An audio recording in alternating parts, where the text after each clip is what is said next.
following is a presentation of Main Street Media, your source for news, sports, and information on Main Street in Middle Tennessee.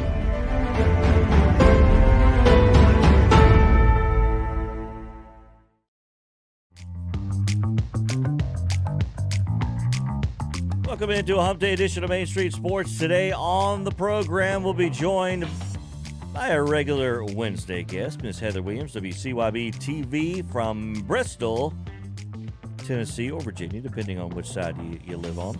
That's coming up. Also, we'll talk about the Braves, our daily Braves segment. PREDS took one on the chin last night. Really, the starting goalie took one on the chin last night. The Grizzlies, Jaw-tastic. I just made that up, Chris. John Morant was impressive last night, 47, in a Game 2 win against the Golden State Warriors. Series tied at 1. We'll talk about that. Plenty of college sports and college football in particular. Some news and notes and a much overdue Wild and Wacky Wednesday. It is the Hump Day edition of Main Street Sports today. JP Plant, the Sundrop Kid from Alabama, Chris Yao, Mo Patton on vacation, enjoying life, we hope. We'll see him back next week. Chris, happy Wednesday to you. I just wanted to join Mo for a minute. Well done. Well done. Well, I thought his shades were so nice. I thought I'd get in on the action here. Oh, man. Hope you guys are having a fantastic Wednesday as we get over Hump Day. On the other side of this, we will be that much closer to the backside of the week, and that's where we want to be. Top story today, JP, comes from the opening kickoff in the National Football League because they have announced starting times and locations and teams that will be playing in their international games. Okay, and they've expanded that this year, right? They have, in fact. We'll play, I think, 3 games in London, 1 game in Munich, and 1 in Mexico City. Okay. So, New Orleans Saints will face the Minnesota Vikings on October 2nd in London, and the Packers will take on the New York Football Giants on the 9th at Tottenham Hotspur Stadium, and the Jacksonville Jaguars will play the Denver Broncos at Wembley Stadium on October 30th. Okay. The Cardinals and 49ers will play November 21st on Monday Night Football in Estadio Azteca in Mexico City. Yes. The last time they tried that, they had to move it to California because the field wasn't capable of handling the football game. Yeah, but, they had some turf issues, I believe, and right. It appears the NFL has gone in and invested more just within the whole Mexico thing, and apparently, based on watching the NFL draft, the Arizona Cardinals are Mexico's adopted NFL team. I believe it's going to be a home game for the Cardinals, and so they announced a couple of draft picks from Mexico City. So hopefully, the investment will be there. I doubt the NFL will allow that to happen a second time. Yeah, no, I don't think so either. The Seahawks, who will, again, they will play, let's see. The Seahawks will play, I think, Tampa Bay. I'm trying to find. I don't see it anywhere, but I know that's where the Munich game is. Okay. Yep. I saw that run across today. Tampa Bay, but I for some reason it doesn't have that. Oh no, there it is. Okay, it's the first sentence. That game will be played at 8:30 Central Time on November 13th. What do you think about? 8:30 a.m. By the way. 8:30 a.m. 8:30 a.m. on Sunday. Okay. How do you feel about Sunday morning NFL football? Well, they've been doing it for years in London. It's not. I mean, but how do you feel about it? How do I feel? I could take it or leave it. I'm not an NFL fan. I'm a Tennessee Titans fan. I'm a playoff. Good thing you said that when Mo's not here. Yeah, I'm a playoff fan for almost any sport. I'll watch playoffs. I don't watch a whole lot of regular season sports other than college football. maybe a little college basketball, but college football indeed.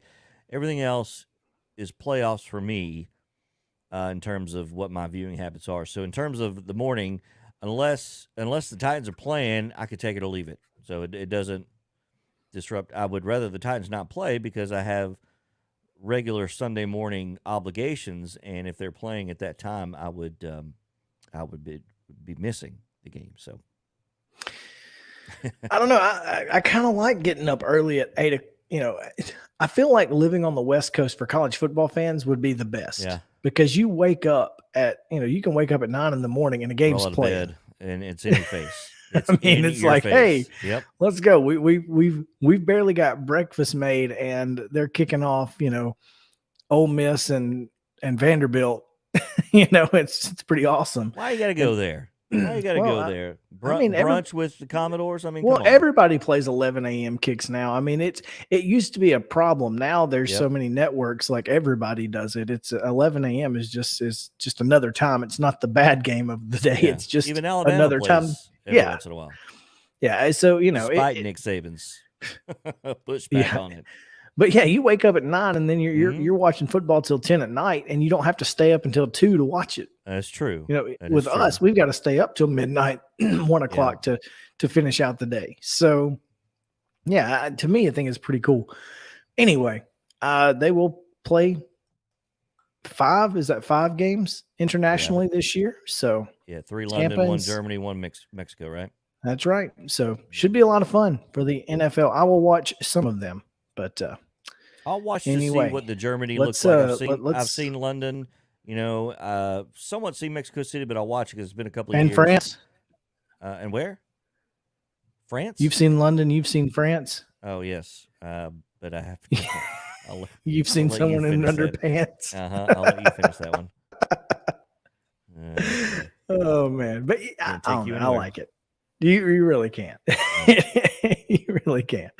What I am going to do, though, is ask you to tell me what happened yesterday in the sports world and tell me what's coming up today on the schedule, if you don't mind. Give me today's rundown. This is the Rundown. All righty, here we go. We've got baseball from yesterday. Brentwood over Smyrna, 14-6. It was Gallatin, 14-2 over Clarksville Northwest.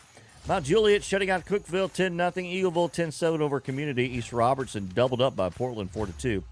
Fairview over East Hickman, 16-6. It was Dixon County, 4-2 over Greenbrier. Independence, 5-2 over Oakland. Hendersonville, 12-4 over Overton.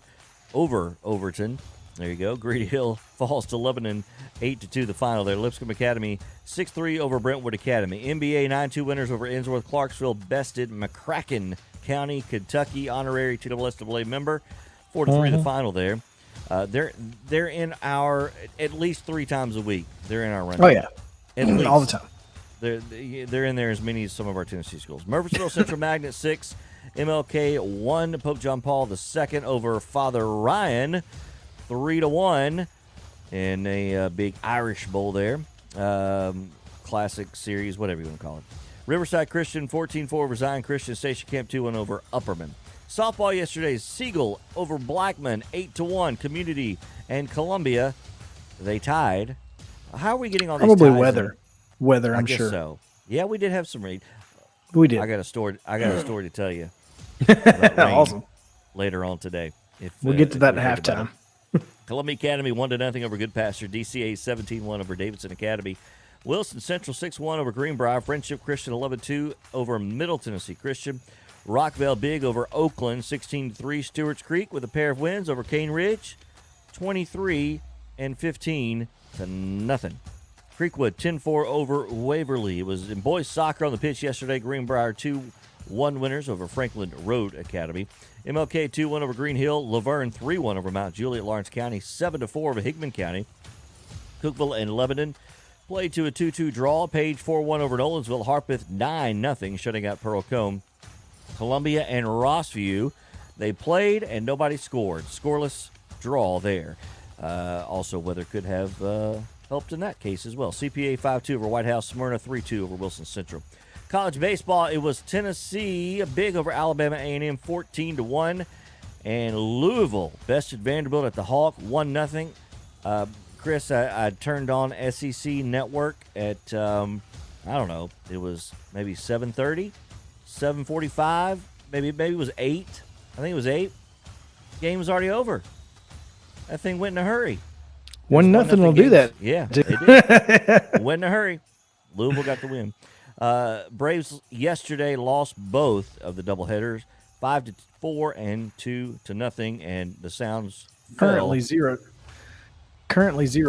in the top of the 6th, but the Braves have the bases loaded with 1 out. Come on, Bravos.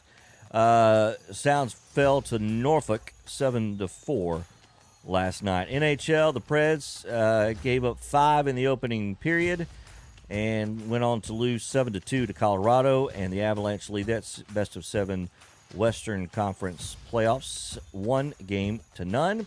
And in the NBA, the Memphis Grizzlies and Ja Morant with a 106-101 thriller in at the FedEx Forum last night. That series tied at 1-1 as they head west to San Francisco later this week. High school baseball schedule today. We've got East Robertson and Cheatham County at 5 o'clock. 6 o'clock, you'll see Warren County, Watertown. 6:30, Rossview hosts Hendersonville. Lipscomb Academy at Brentwood Academy today. Also NBA Ensworth, Pope John Paul at Father Ryan, and Antioch at Cane Ridge. Check your local front offices for start times there. Softball, 4:30 this afternoon. A trio of games, including Gallatin hosting Hunters Lane, Lipscomb Academy at Harpeth, and Brentwood Academy at Ravenwood at 5 today. Nolensville will be at Blackman at 5:30. Spring Hill welcomes Independence. 6 o'clock, Rockville at Forest, and then McGavick will be taking on Hendersonville. Check your local times there. The Sounds tonight will send Lim Bloom to the mound at 6:35 against Norfolk and Reyes. And that is your Wednesday rundown.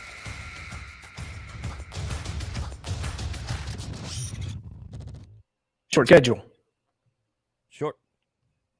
Travis d'Arnaud at the plate for the Braves in the top of the 6th, 1 out. And Ottavino just replaced Ottavino just placed Travis McGill, who he completed his 9th consecutive hitless inning in the 4th, and then the Braves got 1 in the 5th and 3 in the 6th against him. So 9 innings is as far as he can go with the hitless streak. But technically, he had a 9-inning no-hitter.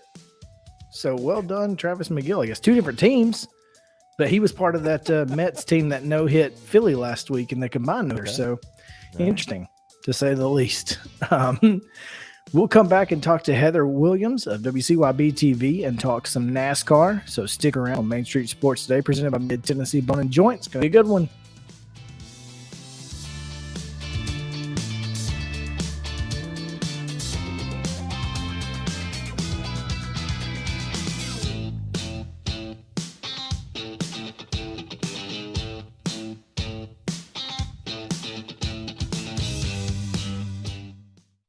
Mid-Tennessee Bone and Joint treats your orthopedic injuries and existing conditions. Our trained physicians will get you back in the game faster. Contact us at 931-381-2663 or www.mtbj.net.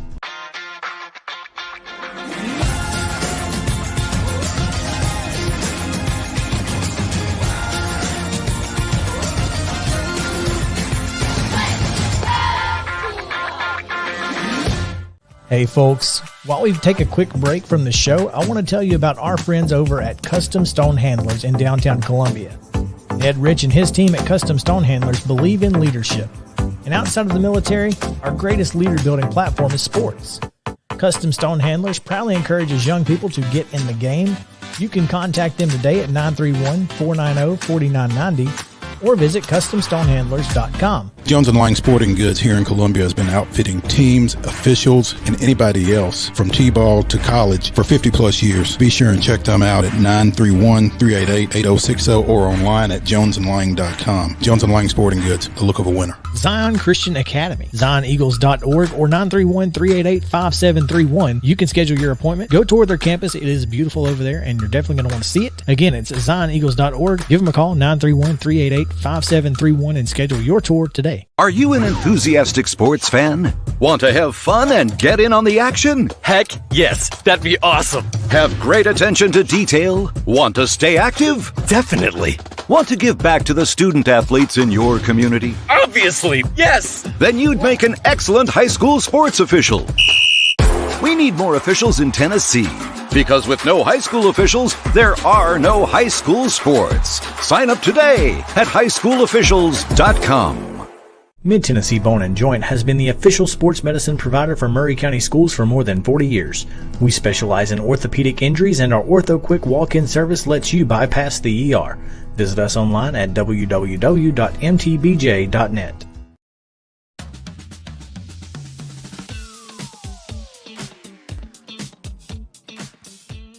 Welcome back in. Main Street Sports Today, presented by Mid-Tennessee Bone & Joint. I'm Chris Yao. JP Plant is back in the Berg today. It's Wednesday, so as per usual, he's making sure all of those great podcasts get out.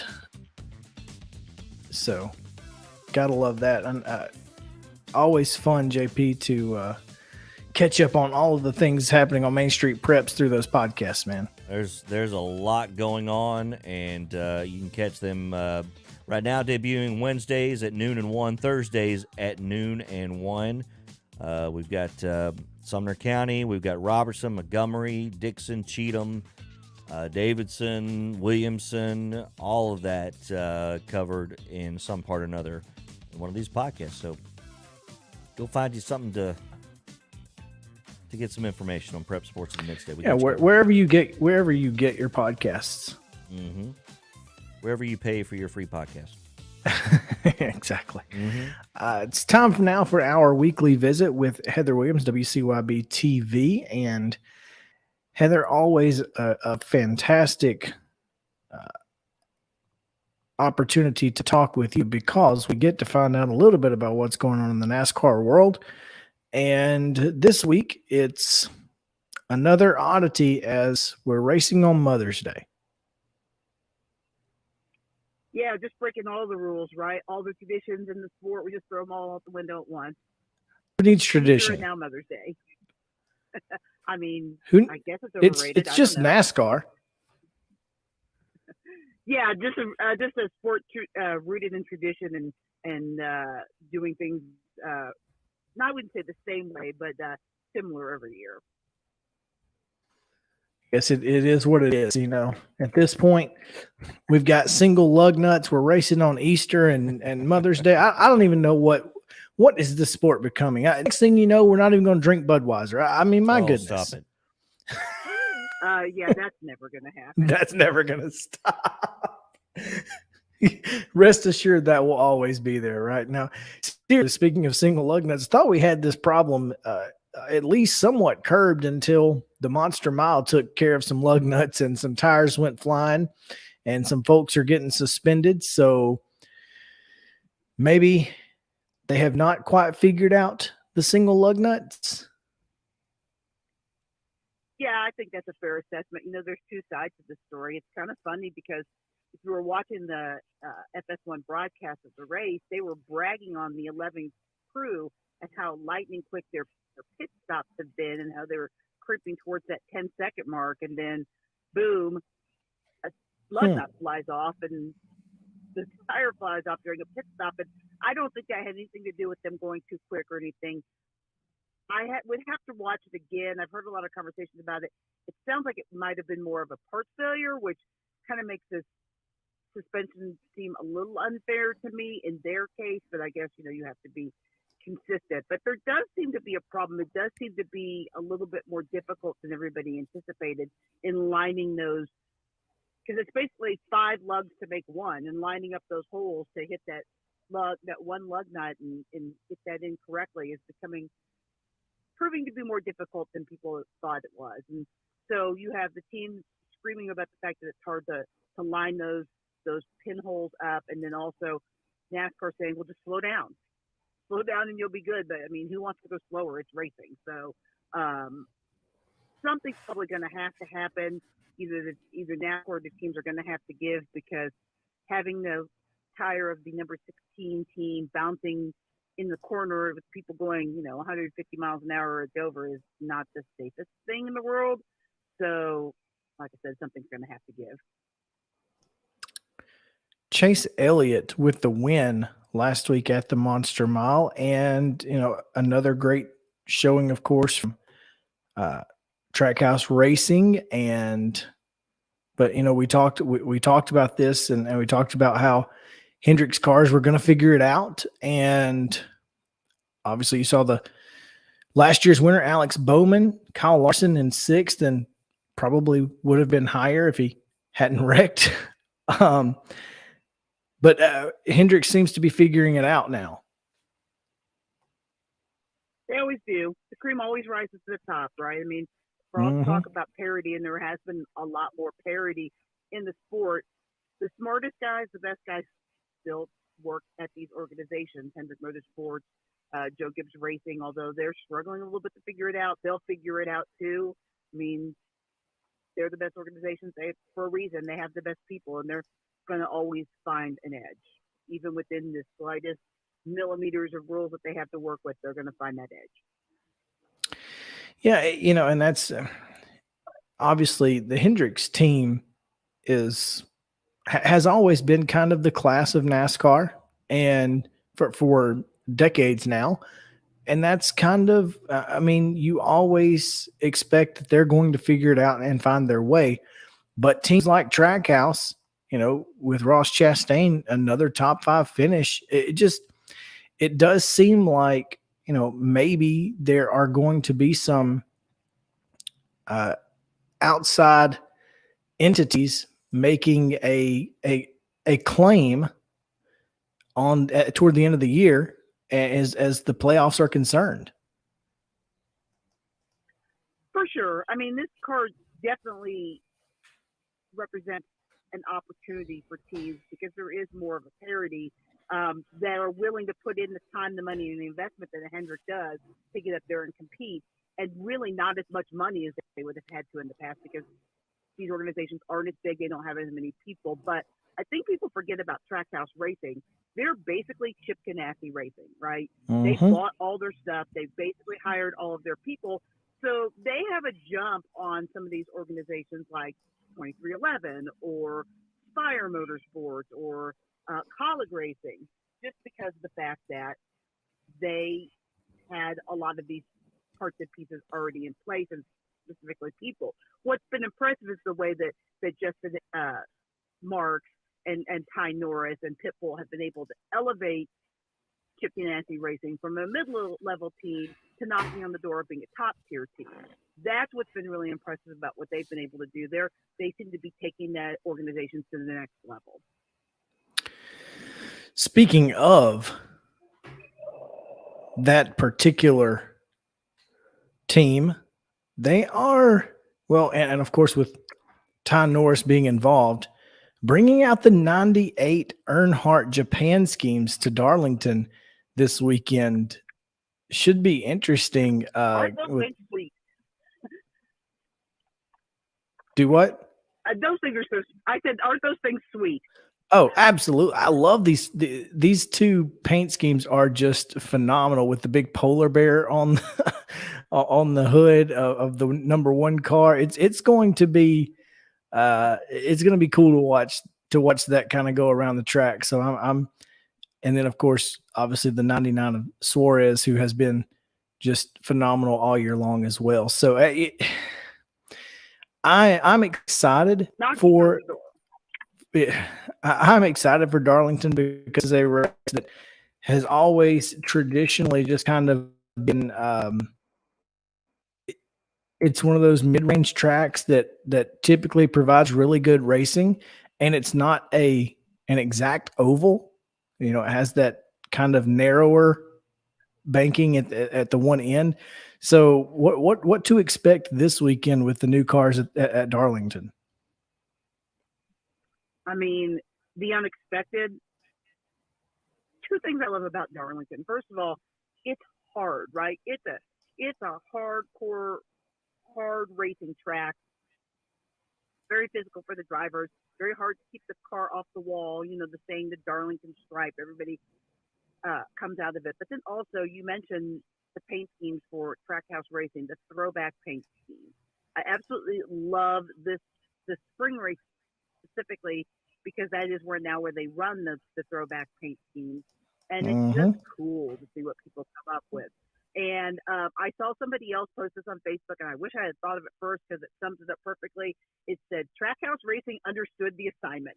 Like, their throwback schemes are perfect.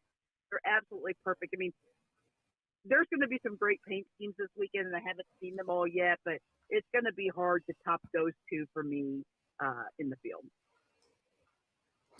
You know, I always like it when they find the random paint schemes from popular drivers. I think Austin Cindric is running a Rusty Wallace Kodak paint scheme, and it's like, oh crap, I forgot that Kodak was the Rusty Wallace sponsor. Like, I just don't associate that with him. You know, I associate Kodak with Ernie Irvan or something, but it's just, it is awesome Marlin. to watch. Yeah. Or absolutely. And it's then like a little history lesson. It really is. And I think that's awesome, especially for in this stage of the sport where you have a lot of new fans coming in and they see these old school paint schemes and go, huh, let me go check that old car out. And then they see, you know, they see something like, or see a race from the old days where they go, man, that was really awesome. I'm a NASCAR fan. Or it kind of allows you to get ingrained with some history. Yeah, for sure. The car I want to see now is I want to see the throwback LW Wright car. Have you heard this story? You know what? I was going to ask you about this because a NASCAR con man, LW Wright, what's going on there? He appears to have been found. Two gentlemen that run a podcast that used to be involved in the old racing magazine for all the old hats out there, NASCAR scene. These two guys, they have a podcast now, and they found the guy who claims he's LW Wright. The podcast is fascinating. And for a little background for people that don't know, LW Wright is a guy, was from apparently Middle Tennessee, bought a car from Sterling and Cuckoo Marlin, got into the race at Talladega, got black flagged after about 20 laps because he was running too slow, and then apparently disappeared off the face of the earth. But what's interesting about this podcast is that he pretty much rebuts everything that's ever been said about him legend-wise as far as owing money to people, which I think is fascinating because most of the people that he allegedly owes money to aren't around anymore. Save Sterling.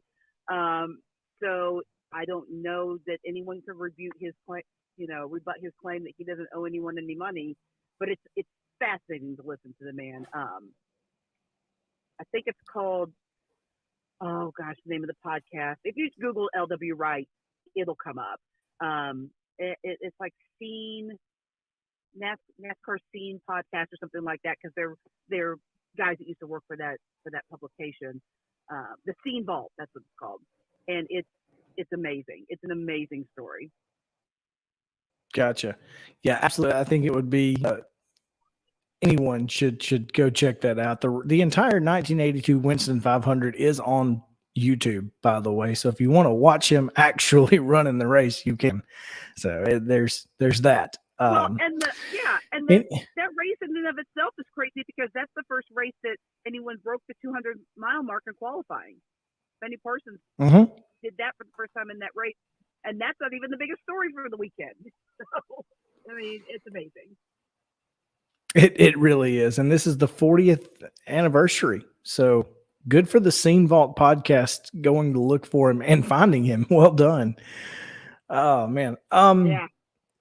Heather Williams of WCYB-TV each Wednesday talking NASCAR. Heather, we appreciate your time as always and look forward to talking to you next week. And you got to tell us who's going to win at the Darlington Too Tough to Tame, they call it.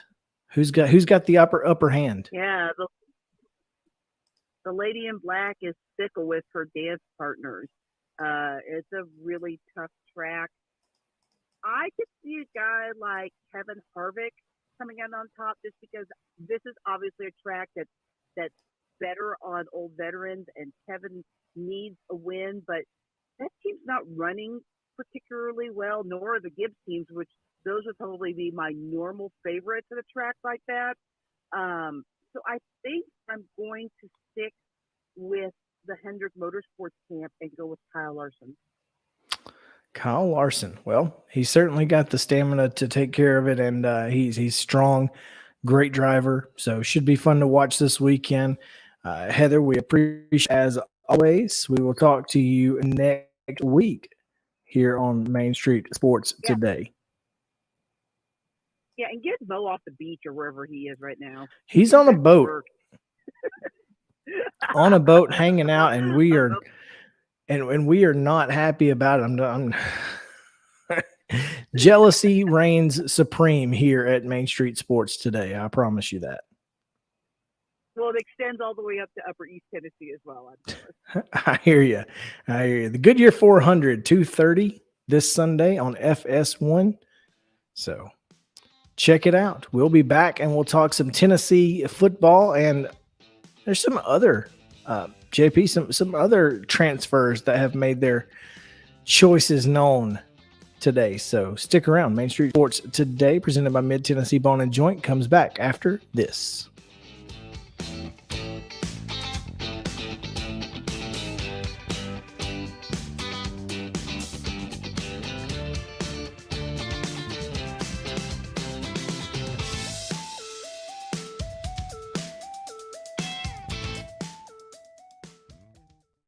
Mid-Tennessee Bone and Joint treats your orthopedic injuries and existing conditions. Our trained physicians will get you back in the game faster. Contact us at 931-381-2663 or www.mtbj.net.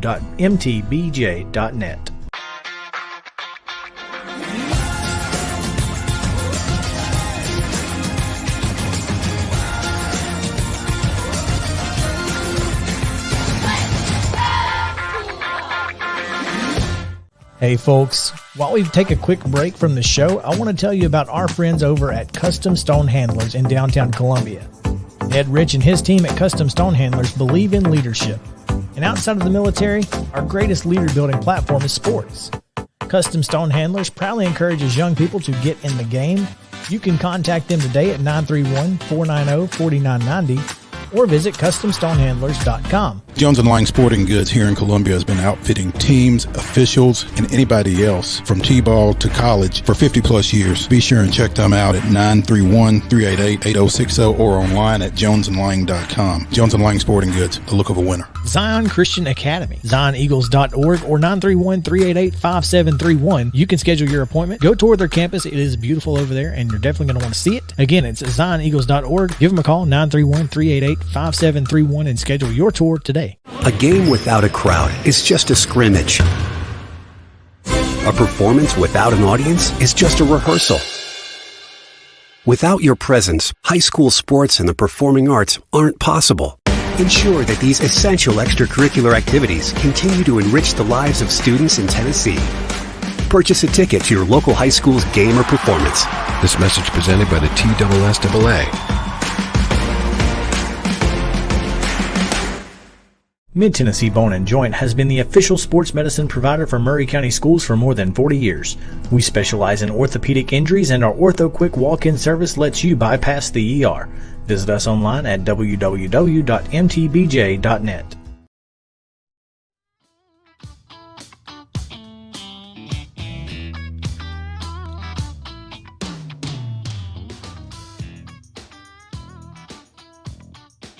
Can you hear me?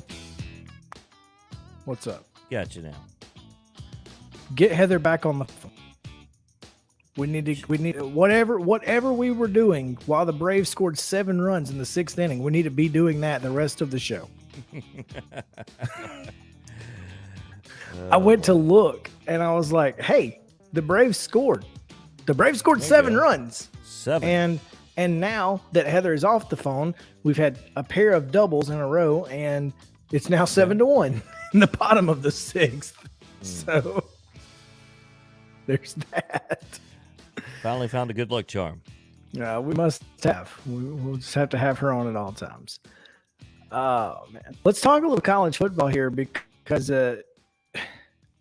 USC wide receiver Brew McCoy, former 5-star recruit, former Texas. So he started at Texas. He transferred out of Texas, but then decided or entered the portal while at Texas. Decided to come back. Somehow, I want to say this is maybe his third or fourth team since his 5-star high school days. Came out of Mater Day, and apparently, again, former 5-star guy. So most everybody thinks that he can be phenomenal, and in Josh Heupel's offense, he certainly could be a possibility. Obviously, former USC receiver Velus Jones Jr. found his way and utilized Josh Heupel to up his draft status. So maybe Brew McCoy is number 2. You know, this whole transfer, and we've been talking about it for several days, and it is a new frontier. How about that for a new analogy? Instead of the Wild Wild West, a new frontier. It is. That's getting used quite a bit. No doubt. You know, Heupel, yeah, he's turning some heads, getting some big names.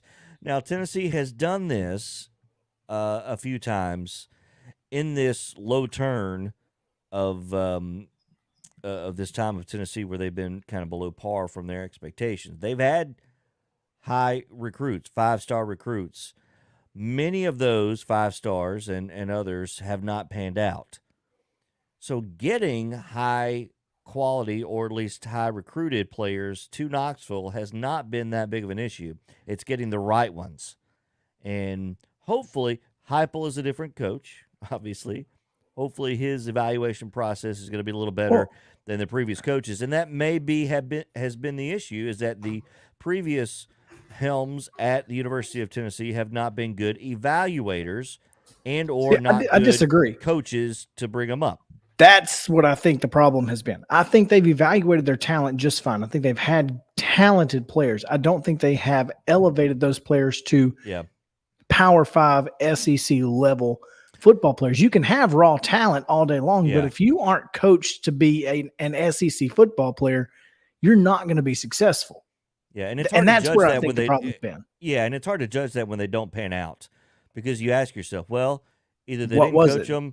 Yeah, was it the coaching or was it the poor evaluation? I think you're probably accurate that it is more towards the coaching. The wins weren't there, so I mean that kind of falls in line with that. To me, I look at that year, the Josh Dobbs senior year, with Juwan Jennings, and the way that team just superseded the poor coaching of Butch Jones to just will their way to wins on a football field. Yeah. And they were just so much more talented that they couldn't lose, or they had the will to win more than they wanted to lose. So it just felt like you look at the rest of the Butch Jones era and you go, why couldn't those teams have done that? Well, it's because they didn't have Josh Dobbs and Juwan Jennings willing them to wins. Yeah. That's why. So, and Jeremy Pruitt was a disaster from the day he stepped on campus. Clearly, I mean, his first press conference was terrible, and it didn't get any better from there. Yeah, he's one of the rare occasions where they did not win the press conference, right? Yeah, they won the announcement, and then he came in and just said, "Oh, it's kind of hard not to win the press conference. We were doing good. Nah, let's do something different."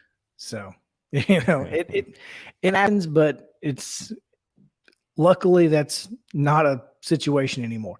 Now, the way he left the program, and we still haven't seen anything from the NCAA on that regard.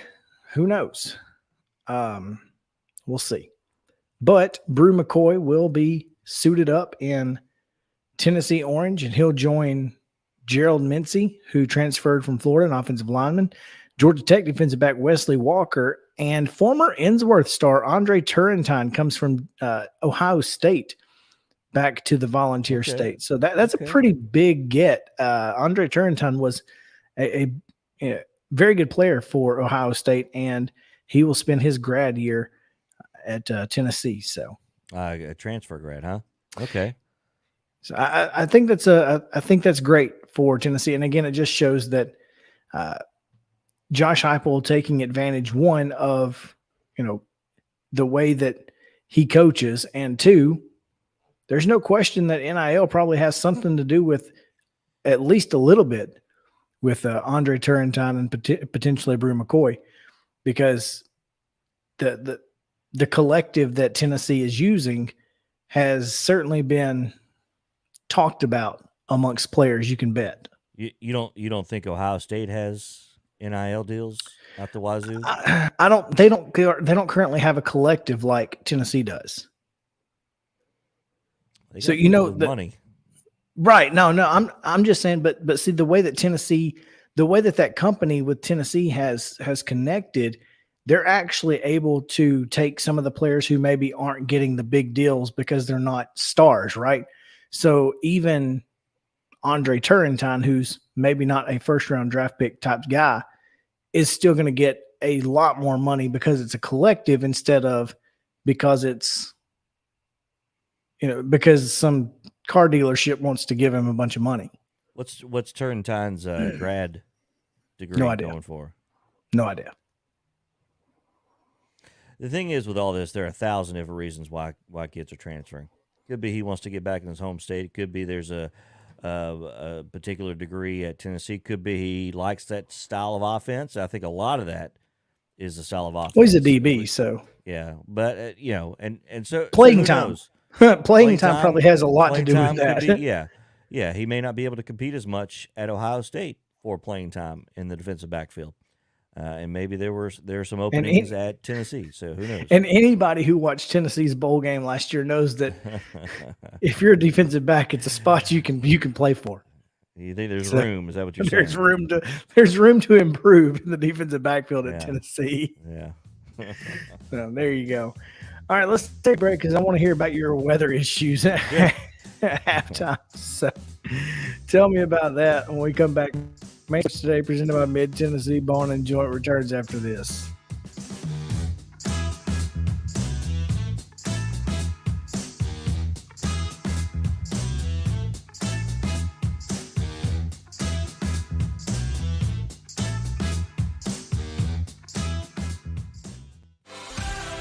We've all heard the saying that a little can go a long way. This is especially true during the Big Payback's 24-hour online giving event, helping support hundreds of local nonprofit organizations. From 6 p.m. on May 4th through 6 p.m. May 5th, a gift of as little as $10 could be boosted by cash prizes and help to make a big difference in the life-changing work of local nonprofits. Learn more at thebigpayback.org. A game without a crowd is just a scrimmage. A performance without an audience is just a rehearsal. Without your presence, high school sports and the performing arts aren't possible. Ensure that these essential extracurricular activities continue to enrich the lives of students in Tennessee. Purchase a ticket to your local high school's game or performance. This message presented by the TSSAA.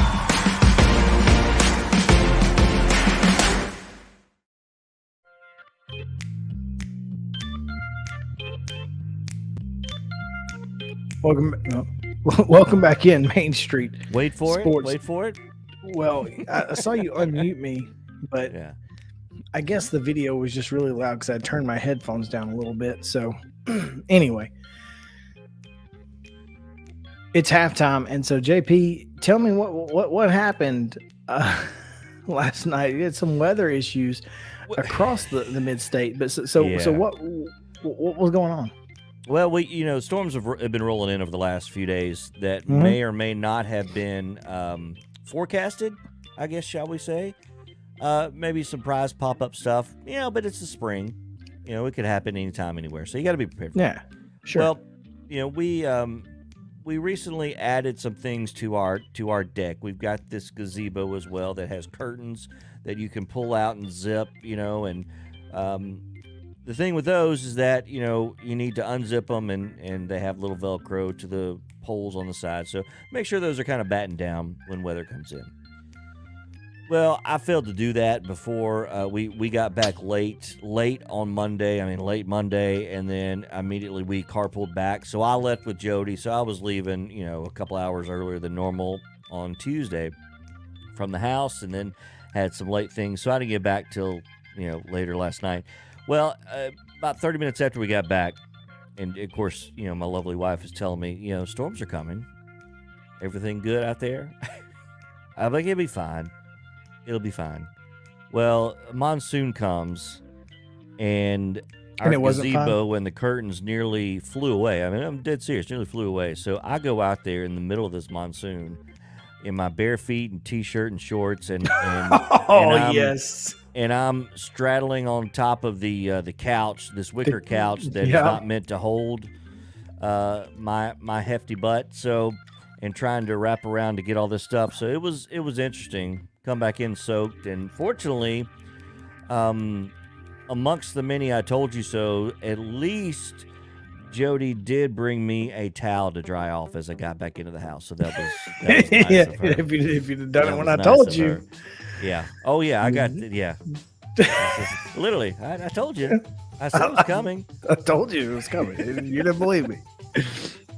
Like, okay, James Spann or whatever, whoever the weatherman is. Appreciate you. Oh, JP, the Braves are still winning 7-1. There we go. So let's talk about them. Hang on.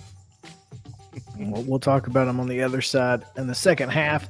We'll also get into last night's debacle in Denver, the Denver debacle, and Memphis Grizzlies make me 5-0 when betting Memphis Grizzly games. So stick around. Main Street Sports Today, presented by Mid-Tennessee Bone and Joint, comes back after this.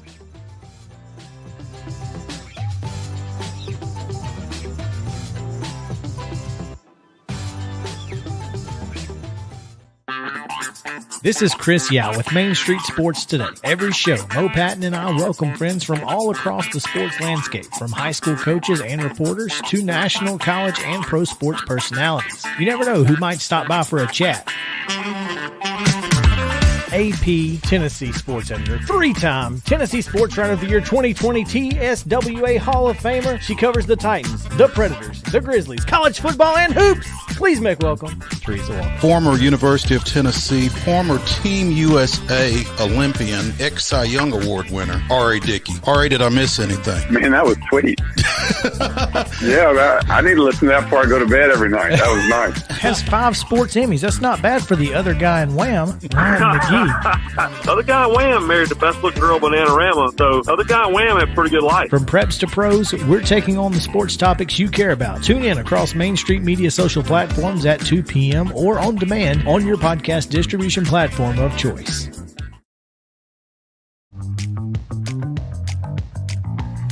All right, welcome back. Second half action here on Main Street Sports Today with JP and the Sundrop Kid from Alabama, Chris Yao. Coming up the second half, as always, our Braves daily reports. Looking good for today. Today, not so good yesterday. We'll talk about it. Also, the Preds. Whew. Anybody got a goalie available? We'll talk Grizzlies as well. Exciting. That is just some fun NBA basketball in that series between the Warriors and the Grizzlies. And it is Wild and Wacky Wednesday, a long overdue. It's going to be fun, so stay with us here. Second half gets underway right now as I toss it back to the Muletown, capital of the world, Mr. Chris Yao. That's right, Muletown, USA, Columbia. Didn't get a chance to. Oh, you know what? Do you know what I had for lunch today? Oh, what'd you do? Did you get another Friday Night Bites? I did not. So I recreated the sandwich from McMinnville because we had that leftover roast. Yeah. We had some leftover roast. So I threw some red onion on there, some banana peppers, but instead of provolone, pepper jack. Pepper jack. Okay. That fits. Solid. Well, I didn't have any horseradish sauce. and I didn't have provolone. So in order to get the spice, I needed to do the pepper jack. So it gave me the same flavor profile pretty much, and it was delicious. So just in case you're wondering, if you have leftover roast, like we did, because we are only a 2 and a third person household, third at best, because she ate a little bit of the roast, but Charlie's not gonna eat a meal, so we had some leftovers. So sandwich, obviously a roast sandwich is always good in any way. Just put it on some white bread, but add some red onion and some banana pepper to it, and maybe a piece of cheese. You'll enjoy it and thank me later. Anyway, Atlanta Braves, bottom of the 7th, lead 7-1, and they have. It appears they're sticking with Colin McHugh to pitch the 7th. I'm not entirely sure. I know he pitched. He got 2 outs in the 6th in relief of Ian Anderson, who gave up 1 earned run on 5 hits, had 4 walks and a strikeout. But solid day for him. He needed a day like this, especially against a team like the Mets. So well done to Ian, and he got out of a lot of trouble. Walks were an issue for him, but did get out of some trouble today. And then, of course, Travis d'Arnaud draws a bases-loaded walk to get an RBI. Okay. Before Adam Duvall doing what Adam Duvall has been doing for the last couple of years, finally finding his groove, doubles to left with the bases loaded, scoring Ozuna and Albies. And then Dansby Swanson adds an RBI with a single. So Braves looking solid right now.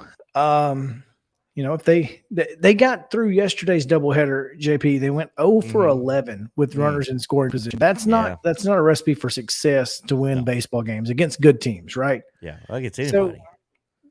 If you don't hit with runners in scoring position, you're not going to score very often. And yesterday they scored 2 or 4 runs, and the only reason that they scored 4 was because Matt Olson hit a 3-run jack. So, that's a problem, right? So not a great day yesterday at the plate, but a good day for the pitchers, because despite going 2 full 9-inning games, JP, they only used 4 pitchers. Okay. All right. And that was huge coming into. Are you giving Snicker praise for that? Well, I think it was just the pitchers. They did a great job. So no, you're not. He didn't have to make a decision. The pitchers were doing just fine. There was, Charlie Morton didn't, he gave up 2 in the first and I think 2 in the second. And then that was, he gave up 1 more later that was 5-1 when they took him out. But then Olson gets the 3-run homer. So you think you're right back in it. And the bullpen did its job.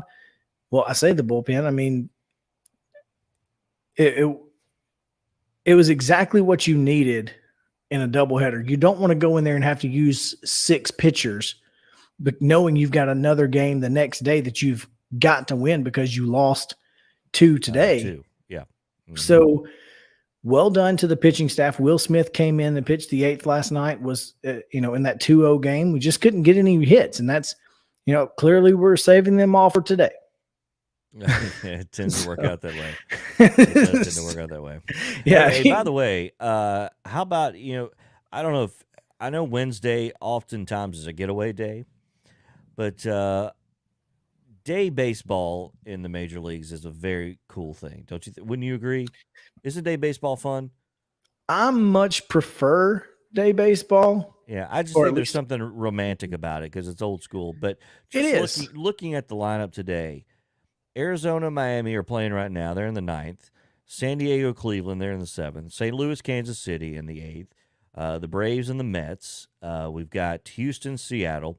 Tampa Bay, Oakland are just underway. And then apparently Pittsburgh, Detroit, and San Diego and Cleveland, they've got a second game.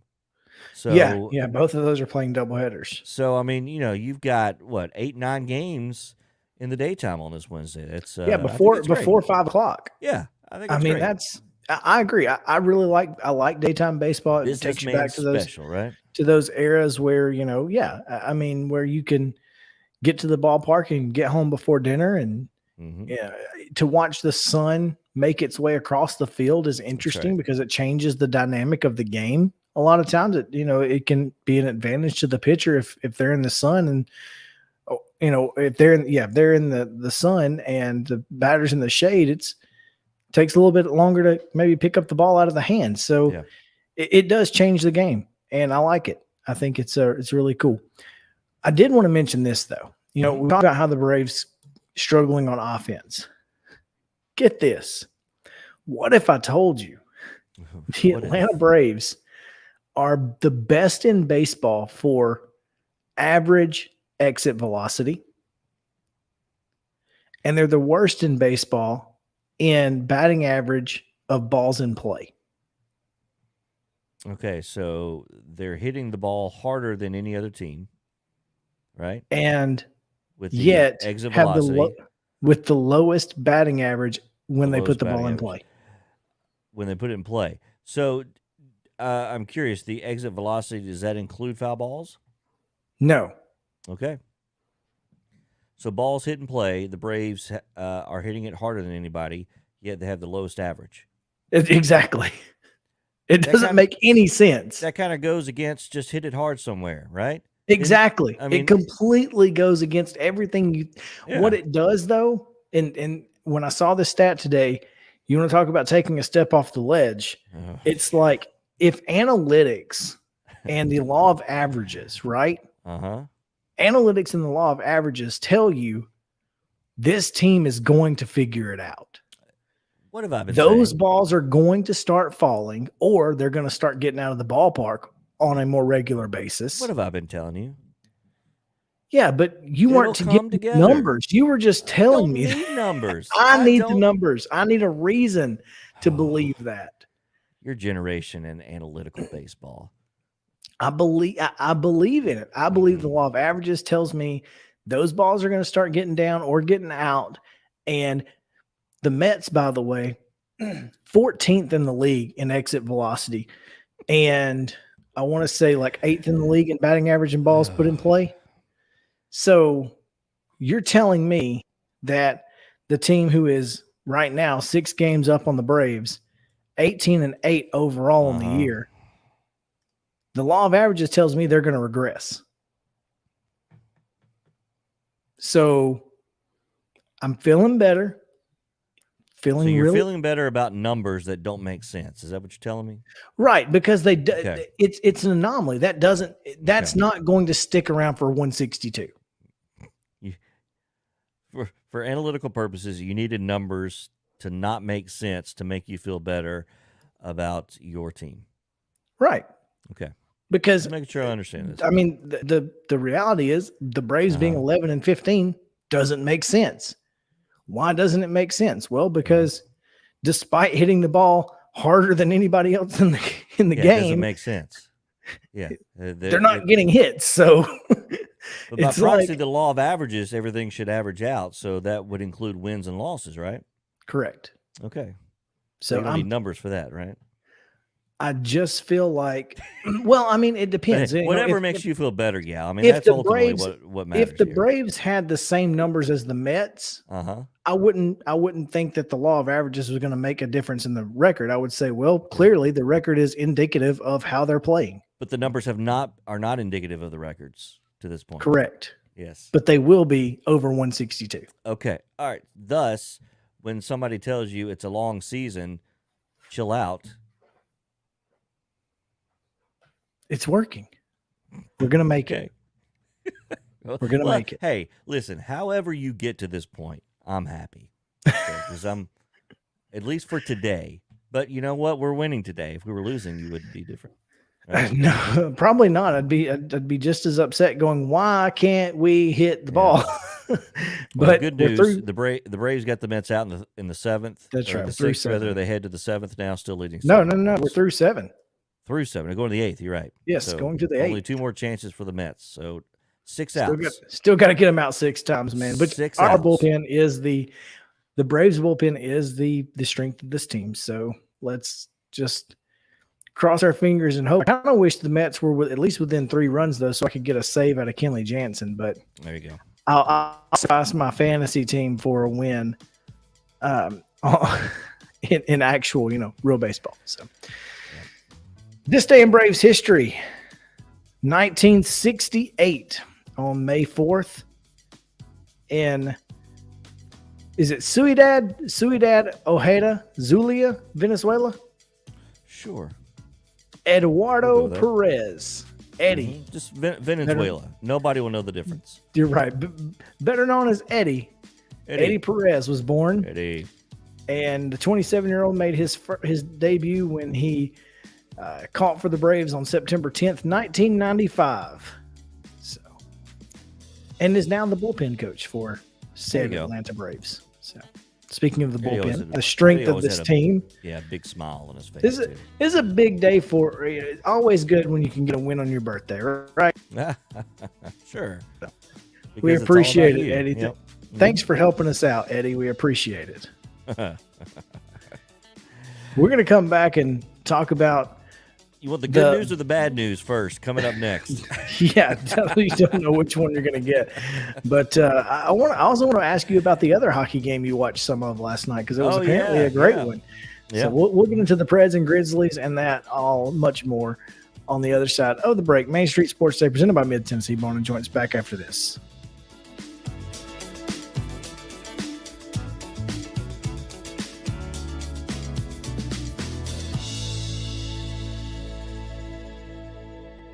Mid-Tennessee Bone and Joint treats your orthopedic injuries and existing conditions. Our trained physicians will get you back in the game faster.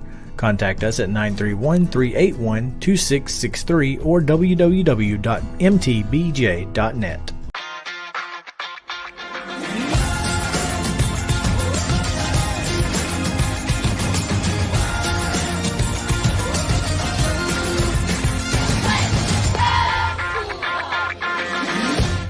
Hey folks, while we take a quick break from the show, I want to tell you about our friends over at Custom Stone Handlers in downtown Columbia.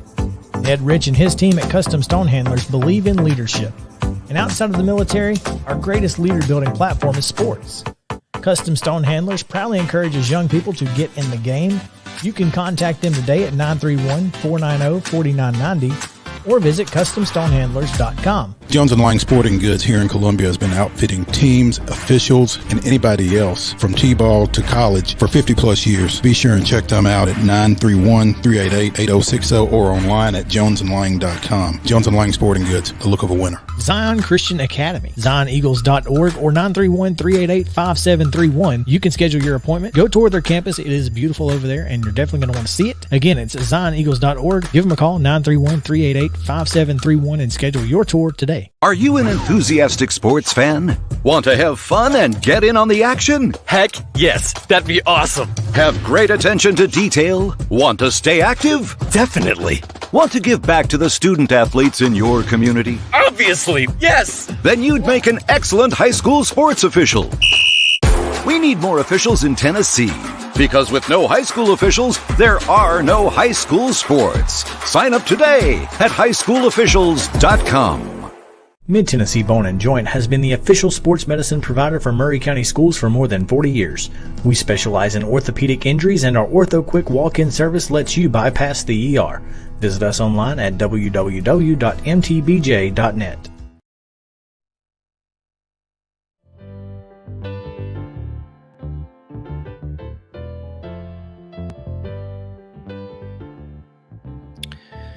JP, in baseball here for just a second because I got to talk about this. You mentioned that Arizona-Miami game, which is in the bottom of the ninth. Arizona up 8-7 on the Miami Marlins. Madison Bumgarner started that game for the Diamondbacks. After the first inning, after a pitcher pitches an inning, they check them for sticky stuff, right? Sticky stuff, like on their fingers, right? Like spider tack, yeah. So they've been doing this since last year. Well, you'll see people. The pitchers will actually walk off. They'll take their hat off, hand the umpire the gloves, right? Right. Their hat and gloves. So Dan Bellino, home plate umpire for today's Arizona-Miami game, calls Bumgarner over. Bumgarner has been – he threw 13 pitches in the first inning. That's pretty good. I mean, 13 pitches is not a lot. 7 of those were strikes. Yeah. Bellino is checking his hand and just kind of keeps rubbing his hand. And Bumgarner's looking at his hand, wondering why he keeps rubbing it, while Bellino is staring Bumgarner down. Staring him down. Okay. Obviously, Bumgarner's like, what the crap are you doing? Looks up, sees the guy just staring him down, instigates an argument. Bumgarner starts talking trash. They eject Bumgarner. That's one way to get him out. Like, what are you doing? The ump show has got to stop. Is there history between Bumgarner and this umpire? I have no idea, but Surely it's ridiculous. Surely there is. I mean, this is ridiculous. Now, is the guy that's checking his fingers the one that was staring him down? Yes. So he was rubbing his hands and staring him down at the same time. Third base umpire is the one rubbing his hands and staring him down. Bumgarner walked off the mound screaming at the home plate umpire, arguing balls and strikes. Okay. And then this guy comes over and stares him down long enough. Right? Yes, as he's walking off in the first inning. That's when he gets stopped, he gets checked, and then Bellino chunks him for basically Bellino starting an argument. Yeah. So apparently the umpire got a little perturbed that Bumgarner was complaining. Yes. And thus maybe took up for his partner. His partner. Yeah. Okay. Absolutely. The ref show has to stop. Ump show's got to stop. Just stop. Yeah. Do your job and be done. Anyway. Hey, by the way, you were talking about exit velocity for the Braves. Looking at MLB.com and the game day and the interactive play-by-play, pitch-by-pitch, if you will. It says Dansby Swanson singles on a sharp line drive to left field. Sharp. So another, I imagine, a pretty heavy exit velocity, right? Sharp. Most likely. If it's sharp, right, as opposed to soft. Hey, Dansby's 2 for 3 today with an RBI. Fitting right into your narrative of the numbers. It really is. And then Acuna just went. The numbers don't lie. Acuna just hit I'm sorry, not Acuna. Heredia. Break out the swords, my friend. That's right. Guillermo Heredia goes yard to right center. How about that? Here's the thing. So Guillermo Heredia wasn't even supposed to play today, JP. Travis Demerit, who played all 18 innings yesterday for the Braves, was in the starting lineup and woke up tired. Can't imagine why. So they throw Heredia into the game. Heredia has now hit a home run and in, I want to say, the 3rd or 4th inning, robbed a home run in the right field corner. So Guillermo Heredia, player of the game. Okay. There you go. How about that? Anyway, that's incredible. The soul of the team. He really is. He's the mascot. You know, we had Panda last year at one point, but then Heredia comes in with his swords, and they're like, hey, this is my guy. I wish he would play goalie for the Preds because I think his swords might be better than Riddick's stick or glove. There you go. A nice transition, by the way. Well done. Thank you. Segue. So here's the thing. Riddick gave up 5 goals last night in what, 14 minutes or something? Yeah, on 8 shots. 5 goals on 8 shots. And Adam Vinnigan tweeted that the goal expectancy for those 8 shots was 0.87. Oh. He shouldn't have given up a single goal and yet gave up 5. I saw one bounce off his mask. It's kind of like, you know, those like Little Big League and all those movies where they run into each other and the ball bounces off their head, that kind of stuff. That's exactly what it felt like last night. Everything that could go wrong did go wrong, and poor David Riddick just couldn't figure it out. Yeah, the 5 goals on 8 shots, and then then in comes Ingram. Did I not hear you and Teresa talk about how did Ingram not win against the Avs in the next to last game of the regular season just a few days ago? Riddick did. It was Riddick? Okay. Yeah, Riddick won 5-4. Riddick actually won. Okay. And then Ingram lost to Phoenix. Lost to Phoenix. got or pulled Arizona, earlier or gave up a bunch of goals early, right? No. We scored the goals early, but Yep. he ended up giving five up in a row. So do you think that was the reason Riddick got the start? I mean, aren't they pretty much just kind of a coin toss at this point? Yeah, Dave has more experience. Obviously, Connor is very young. Yeah. But I mean, I think you got to start Ingram in game 2. You have to, right? I mean, it's not like you've got your everyday starter, if you will, or regular season starter. I mean, you got to go with who is playing the best right now with these two, because you have to ride whatever positive confidence. And I saw a stat last night about those 5 goals on 8 shots at a point into the third period, or at least late in the second, that Ingram had given up 1 goal on like 14 shots. And I think it, of course, progressed to he gave up, 2 goals in his 30 saves. Yeah, 30 saves and gave up 2 goals as opposed to 5 goals and 3 saves. When you give up more goals than saves, that's a problem. That's a problem. Maybe. Yeah, no doubt. So from the point which the goalie switch was made, the Preds skated to a 2-2 tie with the Avs from that point forward. Yeah, and in 40 minutes they were 2-2. Yeah. And you got to like that. So, and of course, the Preds are coming into this thing, and we talked about it. They're coming into this thing with no real expectation. They weren't even supposed to be here, which is not a bad way to go into it. You're playing with house money. Yeah, but it felt like nobody on that team. It felt like the Predators were the one with the pressure on them. Last night. They came out and acted like the team with all the pressure. Yeah, I don't know. And it didn't make sense.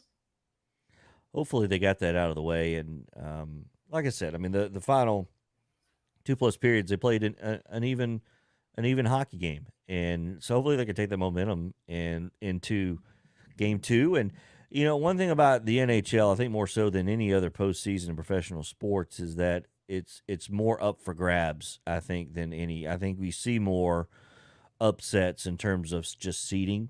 I think you see that more in hockey. At least it feels that way. And we saw that with the Preds do it. We talked about it. They were the last team in a few years ago when they made it to the Stanley Cup final.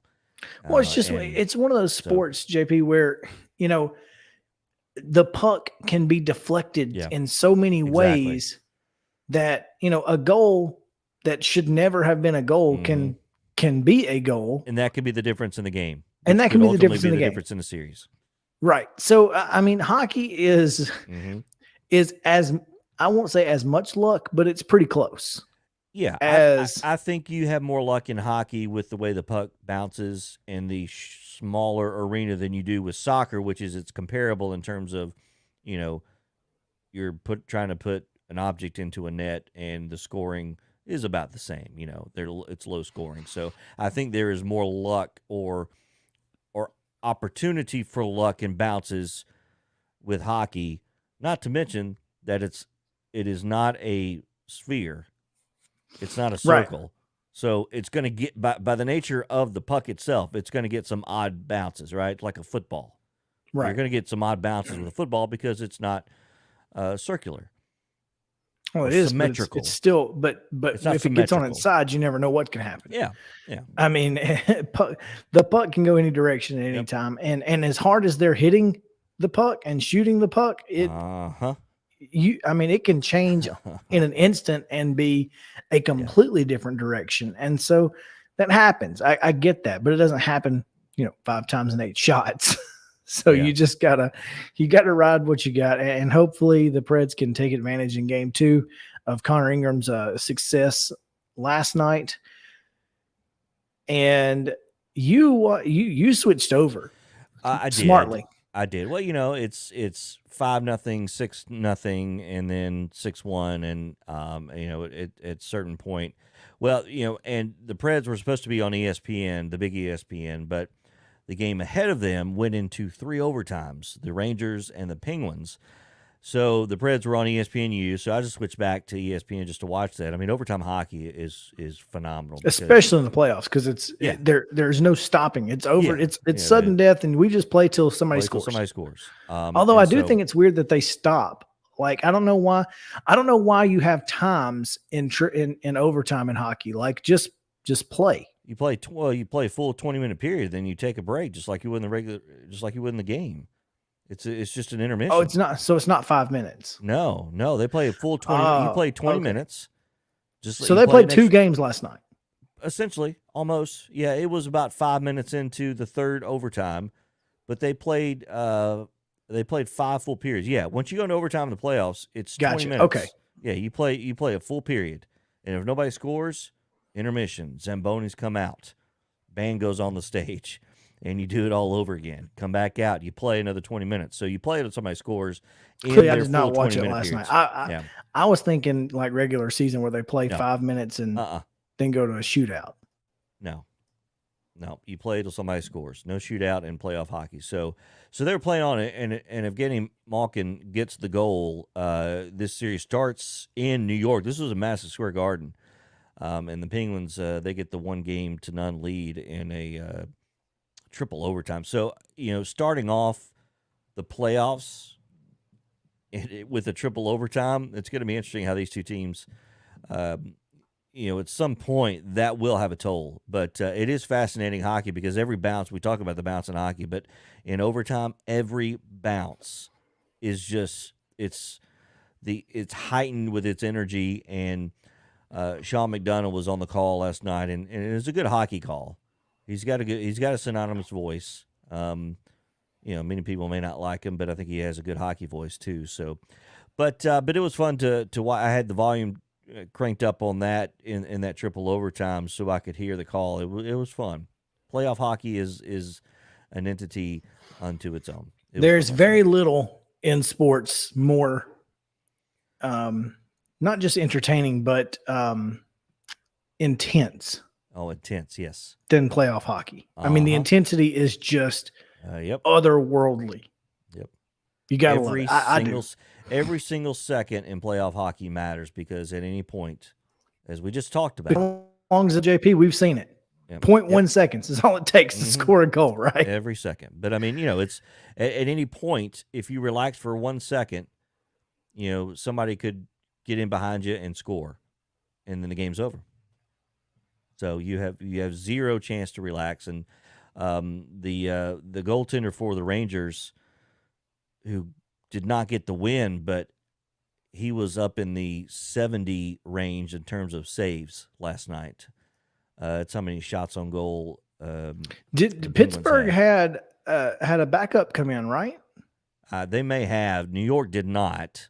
Yeah, New York's goalie. I think there was an injury. Game. I think there was an injury to the Penguins goaltender, and he ended up winning the game.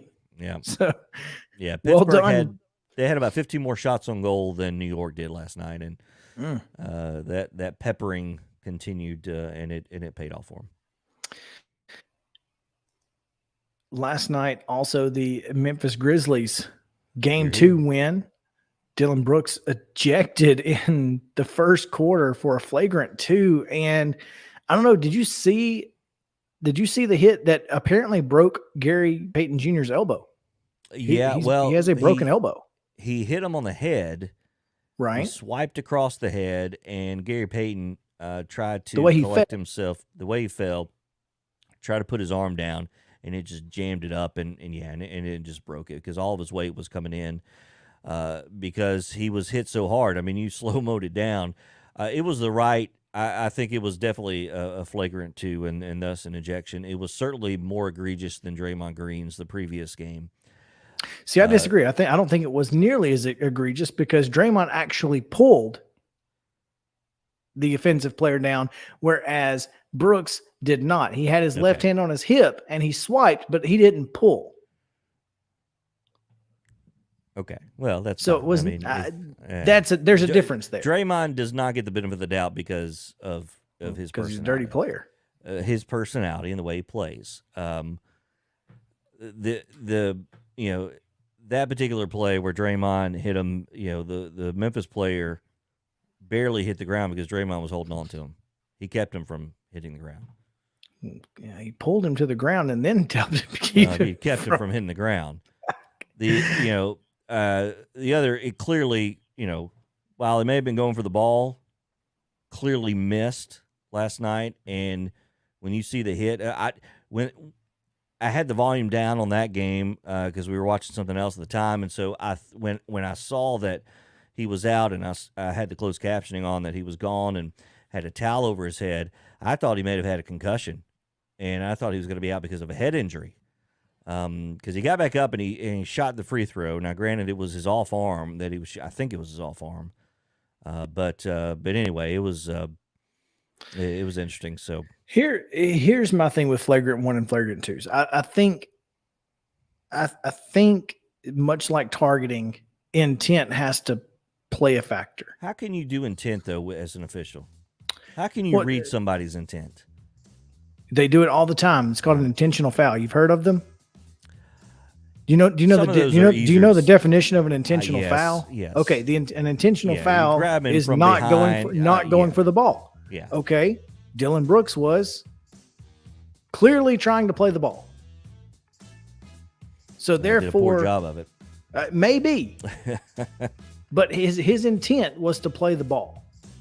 Well, and at that point, I think you've got to somehow say, look, if you're playing the ball, it can't be a flagrant 2, even if it's a hit to the head. Maybe it's a flagrant 1, maybe it's a technical, maybe it's whatever. But I don't think you can eject someone at any level in any sport, be it college football, be it pro basketball, whatever, if there's no intent to injure the other player.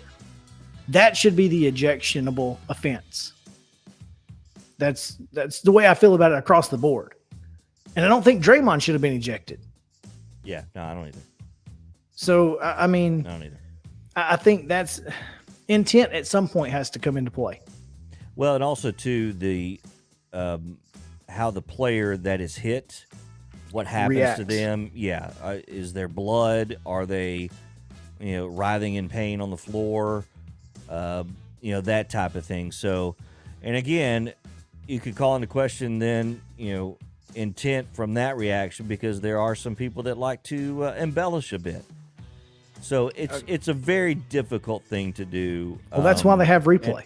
And I'm afraid they've part of the problem though, I think they put a few too many rules of, what they threw Draymond out was they said he wound up, finished the follow through, and then grabbed him. Now the grab that's not good, but the wind up and the follow through. If he was just a wind up and there was no follow through, would he have been ejected? If there was a wind up and no follow through, I mean, there seems to be just, none of that should make sense. It seems to be too technical. As long as you're playing the ball, it shouldn't be a flagrant 2. Period. Yeah, Period. Sometimes people try to play the ball or make it seem like they're playing the ball when they're not, too. So it's hard. It's hard. I think it needs to be extremely egregious in the playoffs to throw them out, because absolutely, it's just too important. It's too important. I'd have been fine if neither had been ejected. Absolutely. I did win my bet though, because I money lined the Grizzlies. So most important thing. Look, I've won 5 in a row. And so in case you're wondering what I'm going to do next time, it's I don't know yet. We'll see what the line is, but I'll let you know. Follow me for more betting tips in the NBA playoffs, because I watch the NBA so much. I should know.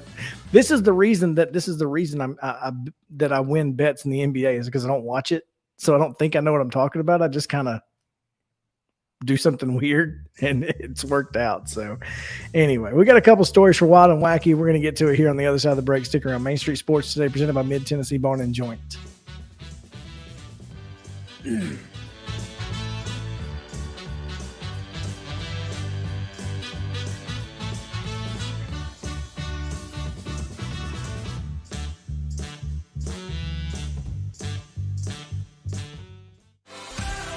We've all heard the saying that a little can go a long way.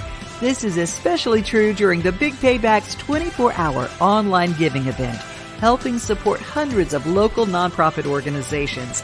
From 6 p.m. on May 4th through 6 p.m. May 5th, a gift of as little as $10 could be boosted by cash prizes and help to make a big difference in the life-changing work of local nonprofits. Learn more at thebigpayback.org. Are you an enthusiastic sports fan? Want to have fun and get in on the action? Heck yes, that'd be awesome. Have great attention to detail? Want to stay active? Definitely. Want to give back to the student athletes in your community? Obviously, yes. Then you'd make an excellent high school sports official. We need more officials in Tennessee. Because with no high school officials, there are no high school sports. Sign up today at highschoolofficials.com.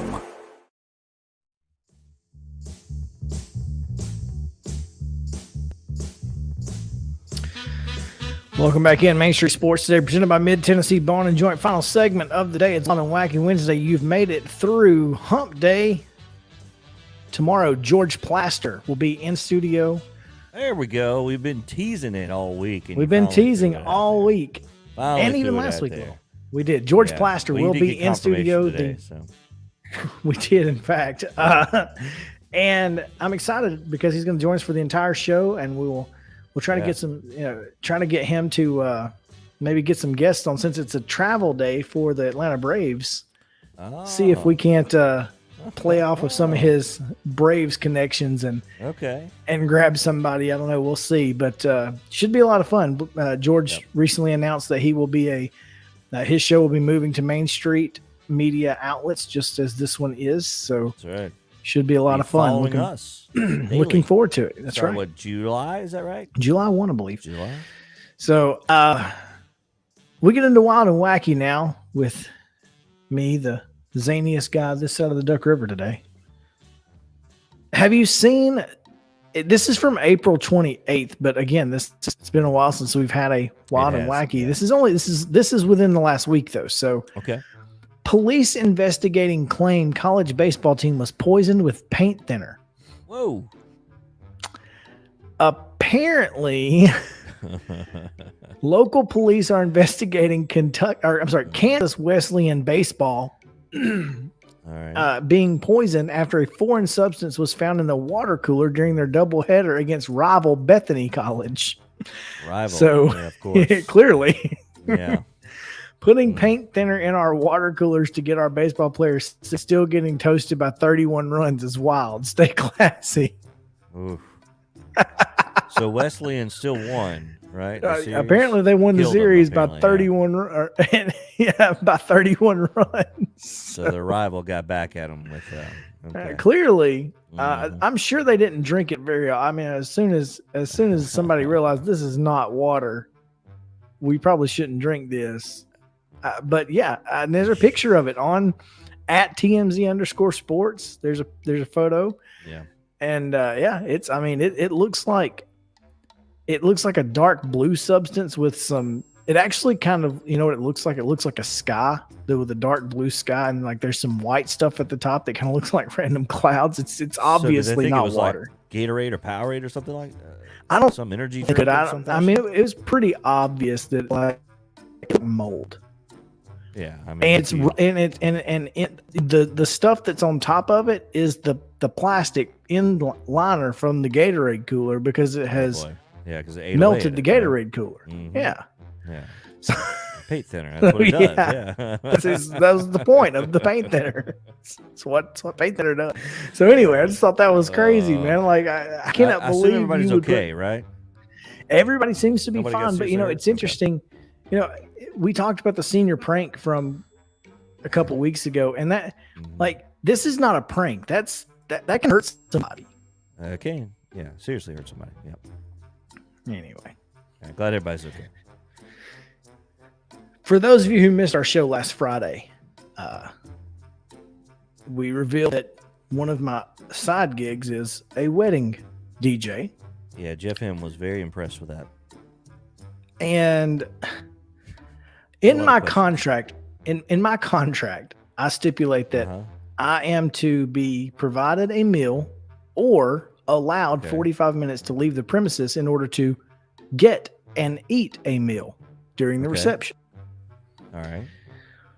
A Florida bride and caterer have been arrested for allegedly serving a cannabis-laced reception dinner to guests without their knowledge. Sometimes you got to do what you got to do to get liven the party up. Although this may not. This would probably, that'd probably bring it down a little. A little bit. Maybe that was the plan. Maybe the DJ was too hype, JP. Is that even possible? No, it's not. That is not. So. You cannot have a too hyped DJ. A DJ that's too hyped. Many guests at the reception reported feeling extremely ill and high. Some were vomiting and requesting to be taken to the hospital. Others were treated at the scene by first responders who reported their symptoms were, quote, consistent with that of someone who had used illegal drugs, end quote. And they would know this because? Well, I mean, they're first responders. I'm sure they deal with... Oh, the first responders said that. Yeah. I thought those that had taken it were like, I'm feeling like I would when I take drugs. So I've heard. Affidavit confirms a piece of bread and a portion of what appeared to be lasagna tested positive for THC. What appeared to be lasagna?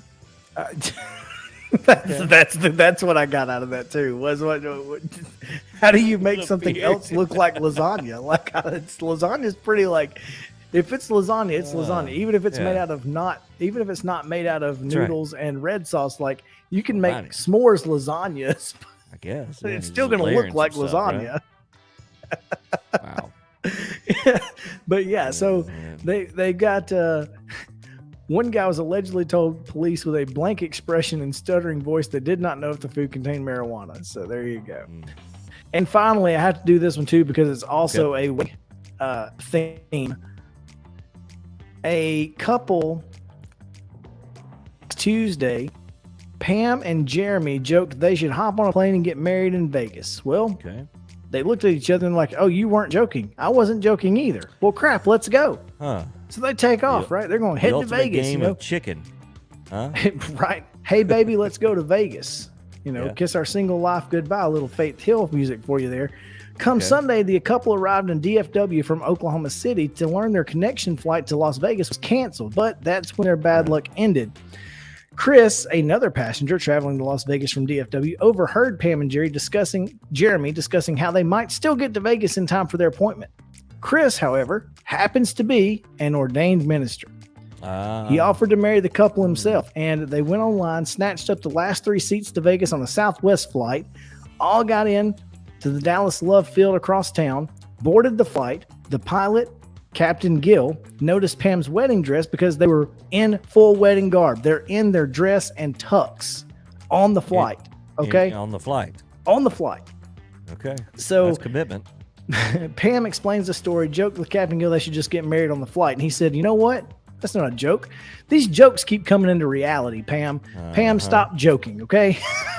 Because every time you joke, it happens. Well, there it is. They threw up some paper towels and some other stuff for streamers, and they walked down the aisle, got married on the Southwest flight. Okay. Talk about a destination wedding. So where somewhere over the Rockies. Yeah. Where are they going to get their marriage license? What state do you get? Did you get married in? I'm not really sure, to be honest with you. Not sure.